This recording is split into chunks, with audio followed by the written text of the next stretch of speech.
Yo, what's up? Welcome back to another episode of The Sauce. I had a couple extra hours, so I figured I'd do one more game here for NFL Sunday.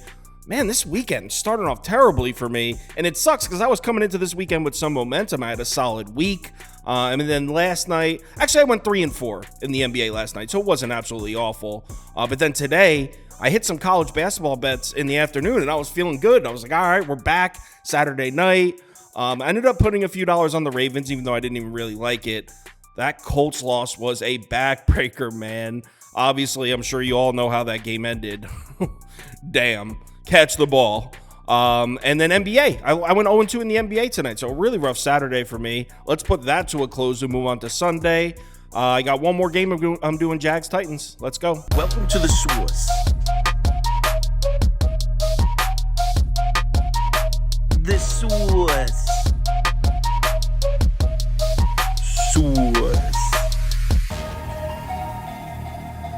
Hey, get the sauce. So Jacksonville on the road in Tennessee. Titans are catching 4.5 points right now, and the total sitting at 42.5. Action seems to be coming in pretty heavy on the Titans in this one. This line was at 5, dropped all the way down to 3.5. Then it was at 4 for a couple days. Then it went back down to 3.5. As I'm recording this right now, it's after midnight on Sunday, well, Saturday night, Sunday morning, whatever you want to call it. I'm seeing nothing but 4.5s across the board. Let's talk injury reports. Jacksonville with a few big question marks here.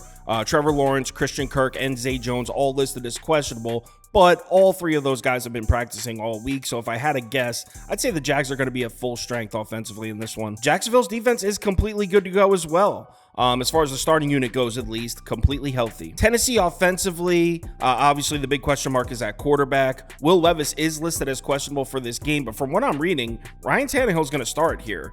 So maybe they're just not rushing Will Levis back for a meaningless Week 18 game, I suppose. Titans are also probably going to be without their right guard. He missed practice on Thursday and Friday. Tennessee defensively is really banged up, and they have been for basically the entire second half of the year. Obviously, Fulton, Gibbons, and Simmons all still on the IR, but there's also a ton of injuries to the depth of this defense. The Titans have 4 defensive linemen on the IR. They've got 3 linebackers on the IR. They've got 3 corners and a safety listed as out for this game. Now, I'm not sure where all those guys fall on the Titans depth chart. Some of them might be 3rd or 4th string. But still, point I'm making is Titans defense really thin for this game. So let's match these two teams up on the field, and we'll start with Jacksonville's offense. The pass game has been ugly recently. Now, Trevor Lawrence returning is obviously huge, but Trevor Lawrence has been ice cold. In Trevor Lawrence's last 3 games, he's completing just 57% of his passes, 5 touchdowns, 5 picks, and a 71 passer rating. I mean, he's been bad. That being said, we got to be a little fair to the guy. 2 of those 3 games are at Cleveland and against Baltimore. That's literally number 1 and number 2 rated pass defenses in the NFL. So let's give him a little bit of a break, but he had a bad game on the road in Tampa Bay in there too, and the Bucs have not been defending the pass well this year. The good news for Trevor Lawrence is this should be a nice spot for him to bounce back. Tennessee's pass defense has not given him problems recently. In his last 3 starts against the Titans, he's completing 70% of his passes, over 280 yards per game, 6 touchdowns, no picks, and a 122 passer rating. So Trevor Lawrence has had no problem with the Titans defense recently. And speaking of the Titans defense, I mean, their numbers against the pass are abysmal this year. 24th in DVOA, 29th in opponent passer rating, and 22nd in yards per attempt allowed. Now, the one positive for the Titans pass defense would be their home away splits. You can see here on the road, they're 26th in yards per attempt allowed, 27th in opponent passer rating, 30th in completion percentage, 20th in sack rate. At home, 11th, 24th, 17th, and 5th. So still not a great pass defense, but they are significantly better at home. Now, we know this Tennessee pass defense is anchored on the pass rush. That's basically the only thing the Titans do well against the pass. They're 7th in pressure rate, 2nd in hurry rate, 5th in adjusted sack rate. Now, Jeffrey Simmons being out has to affect the pass rush, but we really haven't seen a huge difference. The Titans are just 1-3 in the 4 games since he got hurt, but it's really the offense that's cost them those games. The defense has actually been decent, and the pass rush is huge for this matchup in particular because Trevor Lawrence, as we know, he's one of those guys that has significant splits when pressured and when kept clean. On the season, amongst 41 qualified quarterbacks, Trevor Lawrence, when pressured, 33rd in completion percentage, 26th in PFF grade, 38th in turnover-worthy play rate, and 31st in passer rating. So he's been straight up bad when pressured this year. And I gotta say, I don't think there's gonna be much run support there for Trevor Lawrence. The good news for the Jags will be we finally saw them get the run game going last week. 35 carries for 155 yards. That was on the Panthers. But, I mean, this season as a whole, they have had no run game whatsoever. 31st in adjusted line yards, 26th in DVOA, 30th in yards per carry, one of the worst rushing attacks in the NFL this year. And the Jags have never been able to run the ball in Tennessee. In their last 4 games against the Titans, the Jags are averaging just 53.8 rushing yards per game on 2.59 yards per carry. So the Jags can never run the ball on this defense. That being said, this Tennessee run defense this year is probably the most vulnerable the Titans have been against the run in recent history, because on the season, they're 10th in DVOA, 7th in yards per carry allowed. So it's still a great run defense, but if you look at their numbers from last year, first, and the year before that, they were second. So the Titans have basically had the best run defense in the NFL for 2 straight years. This is the first time they actually might be a little vulnerable to the run, especially with Jeffrey Simmons out. And speaking of Jeffrey Simmons being out, look at the Titans' numbers against the run in the last 4 games. These are the 4 games they've played without Jeffrey Simmons. They're allowing 4.3 yards per carry and 118.8 yards per game. So the Titans' run defense, not as good as you think. I'd put them probably about average. Does it matter though? The Jags haven't been able to run the ball on anybody. Situational stats on this side of the ball, the edge definitely goes to Tennessee defensively. Tennessee, best red zone defense in the NFL this year. They're 12th on third downs. Jacksonville offensively, 21st and 21st. Now let's flip it over to the other side of the ball, and we have a case of some deceptive numbers here. So if you look at the Jags pass defense as a whole, if you look at their numbers for the whole season, you might think, this is a pretty average pass defense. They're 12th in DVOA, 17th in passer rating. Don't let that fool you, because the second half of this season, Jacksonville was getting cooked through the air. I mean, look at this chunk of schedule right here, weeks 10 through 16. The Jags defense against the pass, 26th in EPA per play, 26th in EPA per dropback, 31st in success rate per dropback, an average opponent pass rating of 113.6. This Jags defense was getting cooked through the air. Now, you might look at Ryan Tannehill's numbers on the season and be like, who cares? Tannehill ain't going to take advantage of that. I mean, his numbers are pretty awful. On the year, 64.7% completions, 2 touchdowns, 6 picks, and a 76.6 passer rating. But you know what the thing is with Ryan Tanny? His numbers look significantly better at home in Nashville. On the road, look, I mean, his numbers on the road this year are they're as bad as they get.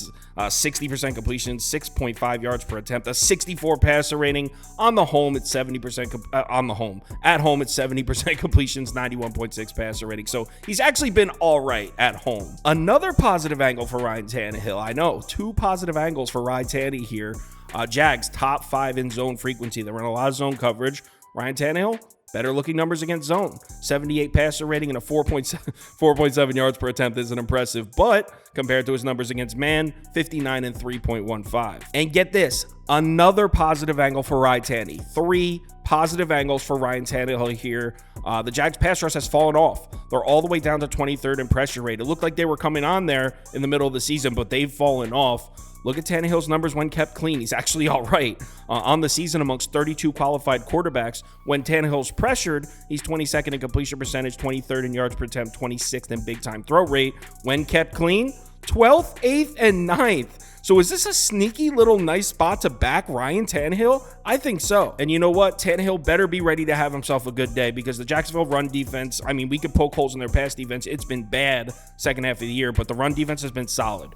On the season, they're 6th in DVOA, 9th in yards per carry allowed, 7th in adjusted line yards. Jacksonville just held their last 2 opponents to a combined 2.49 yards per carry. Now, disclaimer, their last 2 opponents were Carolina and Tampa Bay, so I'm not going to throw them a parade for it, but no doubt the Jags run defense has been solid all year. And check this out. This is kind of a weird split here. Apparently, the Jags can only defend the run on the road, because at home, they're 31st in yards per carry allowed and 22nd in yards per game allowed, but on the road, 3rd and 1st. And let's face it, this Tennessee Titans rushing attack, it just ain't it this year. It's looking past its peak. Since week 12, they're 18th in EPA per rush, 23rd in success rate per rush.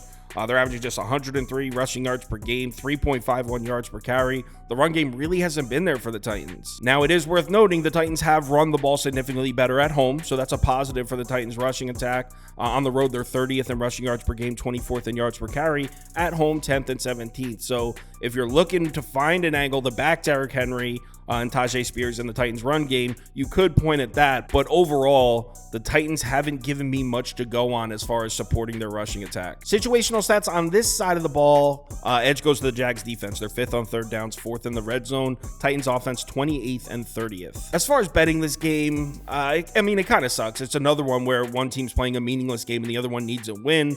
And you know what the trends say when you're in that situation: bet on the team playing the meaningless game because they cover at a very good rate. I know yesterday I didn't really tell the story with the Steelers covering, but as a whole, betting on the team playing a meaningless game in the final week of an NFL season has been very profitable. So I also don't trust the Jags right now. I don't trust that defense at all. I kind of like the spot for Tannehill, not just because of the splits. I think getting to start this game, last game of the year, kind of audition for a job next year, I think he's going to play well. So I'm going to take the points. I'm going to take Titans plus 4.5. I actually think they can win outright, as crazy as that sounds. We will be live to go through all the games tomorrow morning. Well, I guess it's not tomorrow morning. I guess it's this morning.